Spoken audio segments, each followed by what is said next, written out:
major divisions. 1. The suns, the stars of space.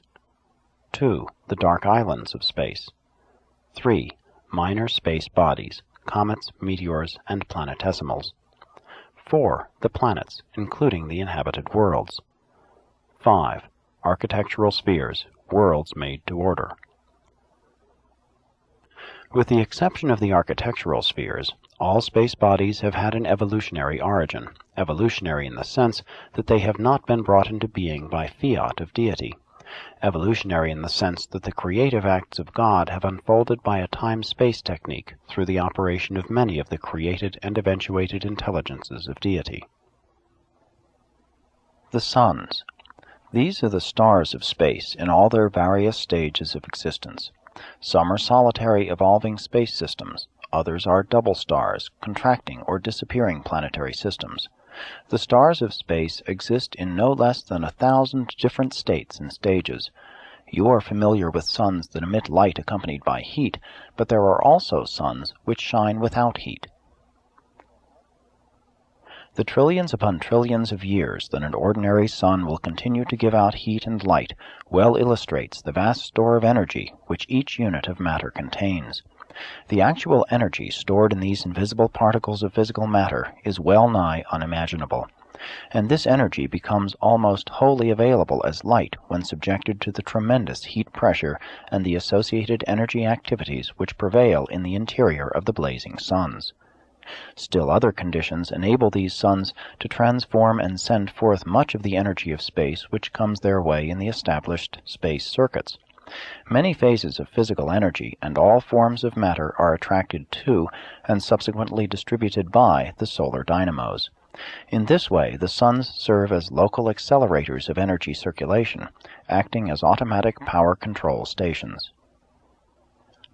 The superuniverse of Urantia is illuminated and warmed by more than 10 trillion blazing suns. These suns are the stars of your observable astronomic system. More than 2 trillion are too distant and too small ever to be seen from Urantia, but in the master universe there are as many suns as there are glasses of water in the oceans of your world. The dark islands of space. These are the dead suns and other large aggregations of matter devoid of light and heat. The dark islands are sometimes enormous in mass and exert a powerful influence in universe equilibrium and energy manipulation. The density of some of these large masses is well nigh unbelievable, and this great concentration of mass enables these dark islands to function as powerful balance wheels, holding large neighboring systems in effective leash. They hold the gravity balance of power in many constellations. Many physical systems, which would otherwise speedily dive to destruction in nearby suns, are held securely in the gravity grasp of these guardian dark islands. It is because of this function that we can locate them accurately. We have measured the gravity pull of the luminous bodies, and we can therefore calculate the exact size and location of the dark islands of space which so effectively function to hold a given system steady in its course. Minor space bodies.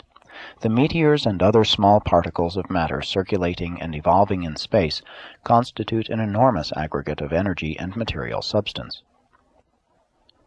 Many comets are unestablished wild offspring of the solar mother wheels, which are being gradually brought under control of the central governing sun. Comets also have numerous other origins.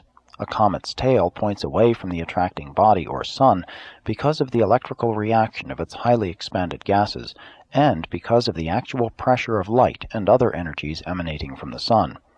This phenomenon constitutes one of the positive proofs of the reality of light and its associated energies. It demonstrates that light has weight. Light is a real substance, not simply waves of hypothetical ether. The planets. These are the larger aggregations of matter which follow an orbit around a sun or some other space body. They range in size from planetesimals to enormous gaseous, liquid, or solid spheres. The cold worlds, which have been built up by the assemblage of floating space material when they happen to be in proper relation to a nearby sun, are the more ideal planets to harbor intelligent inhabitants. The dead suns are not, as a rule, suited to life. They are usually too far away from a living, blazing sun, and further, they are altogether too massive. Gravity is tremendous at the surface. In your super-universe, not one cool planet in 40 is habitable by beings of your order, and of course the superheated suns and the frigid outlying worlds are unfit to harbor higher life. In your solar system, only 3 planets are at present suited to harbor life. Urantia in size, density, and location is in many respects ideal for human habitation. The laws of physical energy behavior are basically universal, but local influences have much to do with the physical conditions which prevail on individual planets and in local systems. An almost endless variety of creature life and other living manifestations characterizes the countless worlds of space. There are, however, certain points of similarity in a group of worlds associated in a given system, while there is also a universe pattern of intelligent life.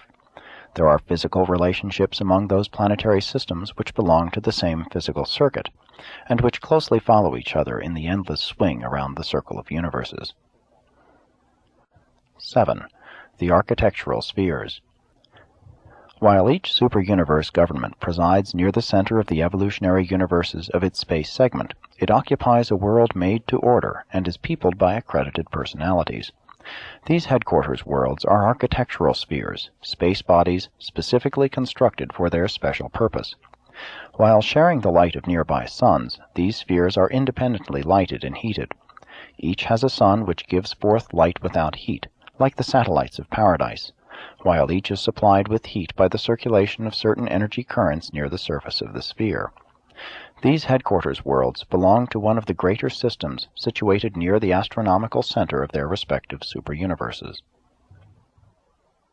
Time is standardized on the headquarters of the super-universes. The standard day of the super-universe of Orvanton is equal to almost 30 days of Urantia time, and the Orvanton year equals 100 standard days. This Uversa year is standard in the 7th super-universe, and it is 22 minutes short of 3,000 days of Urantia time, about 8 1/5 of your years. The headquarters worlds of the 7 super-universes partake of the nature and grandeur of paradise, their central pattern of perfection. In reality, all headquarters worlds are paradisiacal. They are indeed heavenly abodes, and they increase in material size, Urantia beauty, and spirit glory from Jerusalem to the Central Isle, and all the satellites of these headquarters worlds are also architectural spheres. The various headquarters worlds are provided with every phase of material and spiritual creation. All kinds of material, Urantial, and spiritual beings are at home on these rendezvous worlds of the universes. As mortal creatures ascend the universe, passing from the material to the spiritual realms, they never lose their appreciation for and enjoyment of their former levels of existence. Jerusalem, the headquarters of your local system of Satania, has its 7 worlds of transition culture, each of which is encircled by 7 satellites, among which are the 7 mansion worlds of Urantia detention, man's first post-mortal residence. As the term heaven has been used on Urantia, it has sometimes meant these 7 mansion worlds, the first mansion world being denominated the first heaven, and so on to the 7th. Urantia, the headquarters of your constellation of Norlatiadec, has its 70 satellites of socializing culture and training, on which ascenders sojourn upon the completion of the Jerusalem regime of personality mobilization, unification, and realization. Salvington, the capital of Nebadon, your local universe, is surrounded by 10 university clusters of 49 spheres each. Hereon is man spiritualized, following his constellation, socialization. Minor III, the headquarters of your minor sector, Ensa, is surrounded by the 7 spheres of the higher physical studies of the ascendant life. Major V, the headquarters of your major sector, Splandon, is surrounded by the 70 spheres of the advanced intellectual training of the super-universe.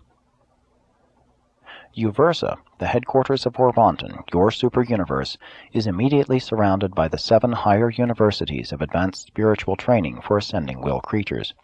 Each of these 7 clusters of wonder spheres consists of 70 specialized worlds containing